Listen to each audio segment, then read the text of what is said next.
வணக்கம். ஸ்ரீ குபேரன் டிவி நேயர்களே, 25 மேலிருந்து 31 மே வரை கூடிய இந்த காலகட்டங்களிலே உங்களுக்கு ராசி பலனாக என்ன வரப்போகிறது என்று பார்க்க இருக்கிறோம். வாருங்கள். மகர ராசி நண்பர்களே, இந்த வாரத்திலே உங்கள் கலத்திரஸ்தானத்துக்காரரான சந்திர பகவான் உத்திர நட்சத்திரம் என்கிற நட்சத்திரமானது சிம்ம ராசியிலிருந்து துவங்குகிறது. அங்கிருந்து உங்கள் ராசியின் 11வது இடமான லாபஸ்தானம் வரை அனுஷ நட்சத்திரம் வரை வருகிறார். இந்த கலத்திரஸ்தானத்தின் பயணத்தின் போது உங்கள் ராசிநாதனான சனி பகவான் தன லாபத்தை கொடுத்து கொண்டிருக்கிற சூழ்நிலைகளே இவரினால் பார்க்கப்படுகிற பூர்வ புண்ணியஸ்தானமான கன்னியா ராசி மேலே பார்வை இருக்கிறது. அதனால் பல நலன்கள் உண்டு. பயணங்கள் மூலியமாக புனித யாத்திரைகள், கோவில் குளங்களை சென்று வணங்கக்கூடிய ஒரு சூழ்நிலைகள், மனதிலே நிம்மதியை கொடுக்கக்கூடிய தியான முறைகள், இது எல்லாமே உண்டாகும். மனதிலே சோத்திர பாடங்கள் நல்ல ஒரு வைபை கொடுக்கக்கூடியதாக அமைகிறது. தொழில் முறையிலே நல்ல முன்னேற்றத்தை கொடுக்கக்கூடிய சூழ்நிலையிலே லாபமும் பெருகக்கூடிய வகையிலே செவ்வாயால் பார்க்கக்கூடிய துலா ராசியாக அமைவதும், அங்கே சந்திரன் அமைவதும், குருவினாலே பார்க்கப்படுவதும் கூடுதல் சிறப்பு. லாபங்கள் இரட்டிப்பாவதற்கான வாய்ப்பு, புதிய முயற்சிகள் முன்னேற்றத்திற்கான வழிகளை கொடுப்பதற்கான வாய்ப்புகளும், வெற்றிக்கான இலக்கை எளிதாக அமைவதற்கு ஸ்மார்ட் அப்ரோச் அப்படின்னு சொல்லுவோம், அந்த ஸ்மார்ட் அப்ரோச் வருவதற்கான வாய்ப்புகளும் நிறைய இருக்கு. தெரிந்து செய்யக்கூடிய காரியங்களில் நல்ல முயற்சியோடு இறங்கி செய்யுங்க. தெரியாத காரியங்களை கொஞ்சம் கேட்டு செய்யுங்க அப்படின்னு சொல்கிறது தான் அட்வைஸ். தந்தை வழியிலே சிக்கலான காரியங்கள் தெளிவாக முடிவாக வந்துவிடும். எல்லாமே இந்த சொத்து விவகாரங்கள், பூமி விவகாரங்கள் உங்களுக்கு லாபத்தை கொடுப்பதாக அமையும். குடும்ப தன வாக்குஸ்தானத்துக்குள்ளே இருக்கக்கூடிய இந்த சனி பகவான் 3ஆம் இடத்திலே அமர்ந்து தன் பார்வையை உங்களுடைய ராசியின் 12ஆம் இடத்தில் மேலே வைப்பது சுப செலவுகளை ஏற்படுத்துவதாக அமையக்கூடிய காலகட்டங்கள் குருவினாலே அனுகிரகமாக அமைகிறது. அதனால் தடைப்பட்ட கல்யாணம் நல்லபடியாக நடக்கும்.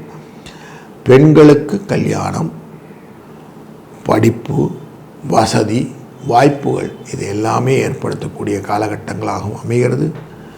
முன்னேற்றமான வேலை வாய்ப்புகளை ஏற்படுத்தும்.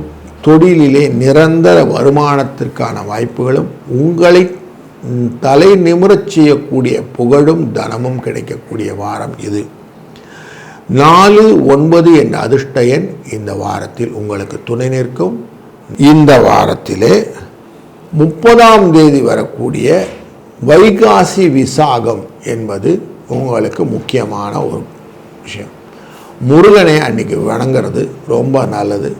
முருகனை வணங்குவதனால் என்னெல்லாம் பலன் உண்டு அப்படின்னாக்க, வீடு மனை வாகன சிக்கல்கள் தீரும், திருமண தடைகள் நீங்கும், குழந்தை பேர் இல்லவே இல்லை அப்படின்னு சொல்கிறவங்களுக்கு குழந்தை பேருக்கான வாய்ப்புகள் கிடைக்கும், கடன் தொல்லை நீங்குவதற்கான வாய்ப்புகள், உடல் ஆரோக்கிய செயற்பாடுகள் இதெல்லாம் வரும்.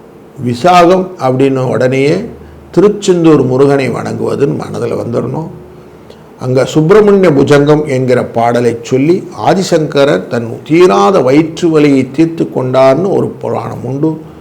அப்படி நமக்கு அத்தனை விதமான சிக்கல்களும், பில்லி சூன்யம் போன்ற சிக்கல்களையும் தீர்ப்பதற்கு இந்த விசாகம் வரப்பிரசாதம். அதனாலே இந்த வைகாசி விசாகத்தை நீங்கள் அனைவரும் பயன்படுத்தி கொள்வதும் நல்லது. அதுபோல இந்த மாதத்திலே 31ஆம் தேதி அனுஷ நட்சத்திரம் அன்று காஞ்சி மாமுனியின் ஜெயந்தி விழா அன்று உண்டு. சந்திரசேகர சரஸ்வதி சுவாமிகளின் அந்த ஜெயந்தி விழாவிலே நீங்கள் மாற்றுத்திறனாளிகளுக்கு உதவி செய்வது அப்படின்னு வச்சுக்கொண்டு அன்றைக்கு செய்வதனாலே சனி பகவானுடைய அனைத்து விதமான அனுகிரகத்தை பெற்று வாழ்க்கையிலே கஷ்டமில்லா பெருவாழ்வை நித்தியம் பெறுவதற்கான வாய்ப்புகளை பெறலாம். அதுபோல கடன் என்ற அந்த விஷயம் உங்களை விட்டு அகன்று போவதற்கு அன்றைய நாளிலே கடனில் ஒரு பகுதியாவது கொஞ்சம் திருப்பி கட்டுறதை முயற்சி பண்ணுங்கள்.